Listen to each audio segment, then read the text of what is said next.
여로보암이 제단 곁에 서서 막 분향을 하려고 하는데 바로 그때에 하나님의 사람이 주의 말씀을 전하려고 유다로부터 베델로 왔다. 그리고 그는 그 제단 쪽을 보고서 주께 받은 말씀을 외쳤다. 제단아 제단아 나 주가 말한다. 다윗의 가문에서 한 아들이 태어났다. 그 이름은 요시야다.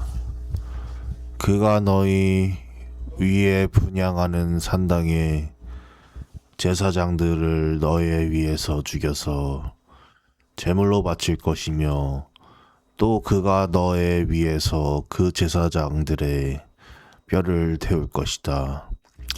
바로 그때에 그는 한 가지 징표를 제시하며 이렇게 말하였다. 이것은 나 주가 말한 징표다. 이 제단이 갈라지고 그 위에 있는 재가 쏟아질 것이다. 여로보암은 하나님의 사람이 베델에 있는 제단 쪽에 대고 외치는 말을 듣고 제단 위로 손을 내밀면서 저자를 잡아라 하고 소리를 쳤다. 그러자 그 사람에게 내어 뻗은 여로보암의 손이 밥이 되어서 다시 오므릴 수 없다. 그리고 곧 이어서 하나님의 사람이 주의 말씀으로 제시한 징표대로 그 제단은 갈라지고 그 제단으로부터는 재가 쏟아져 내렸다.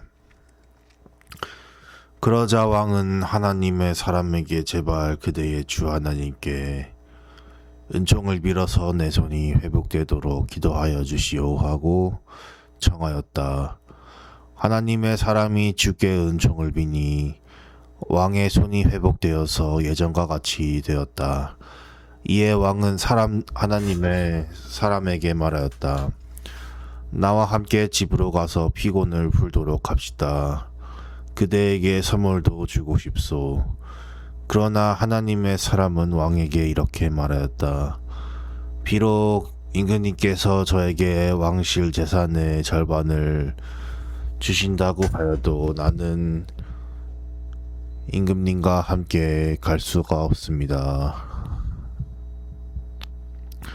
이곳에서는 밥도 먹지 않겠으며 물도 마시지 않겠습니다.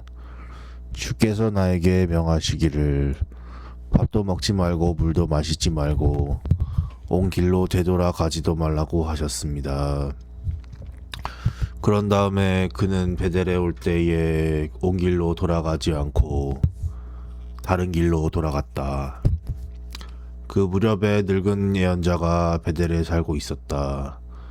그의 아들들 가운데서 하나가 와서 그날 베델에서 하나님의 사람이 한 일과 그가 왕에게 말한 내용을 모두 아버지에게 말하였다. 그러자 그들의 아버지가 그들에게 그가 어느 길로 돌아갔느냐 하고 물었다. 그의 아들은 유다로부터 온 하나님의 사람이 돌아간 길을 말하였다. 그 말을 듣고서 그들의 아버지는 곧 그의 아들들에게 말하였다. 내가 타고 갈 나귀에 안장을 얹어다오.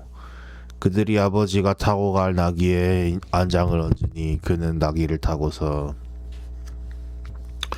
하나님의 사람을 뒤쫓아갔다. 마침내 그는 상수리 나무 아래에 앉아있는 하나님의 사람을 보고 물었다. 그대가 유다로부터 온 하나님의 사람이요.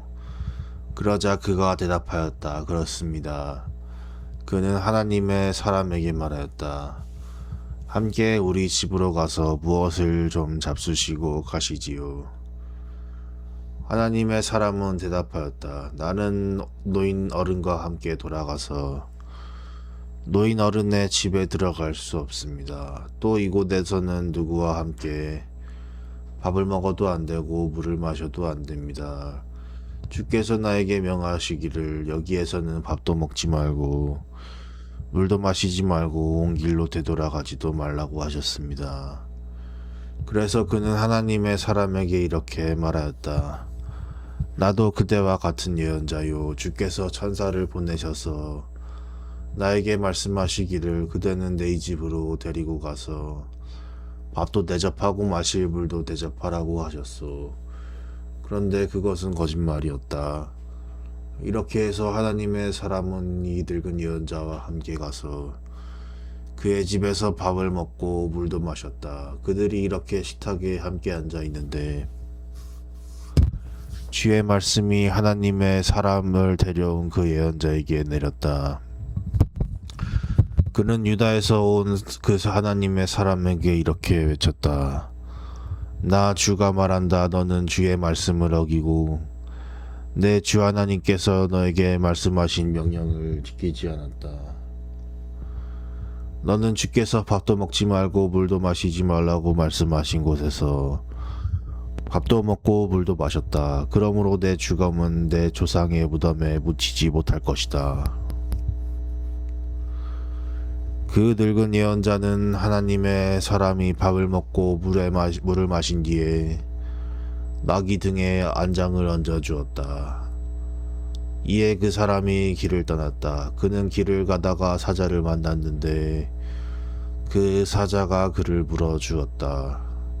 그리고 그 죽음은 길가에 버려두었으며 나귀와 사자는 그 죽음 옆에 서 있다. 길을 지나가는 사람들은 길가에 버려둔 죽음과 그 죽음 사이에서 어슬렁거리는 사자를 보았다. 그들은 그 늙은 예언자가 사는 성읍으로 돌아와서 이 사실을 널리 알렸다.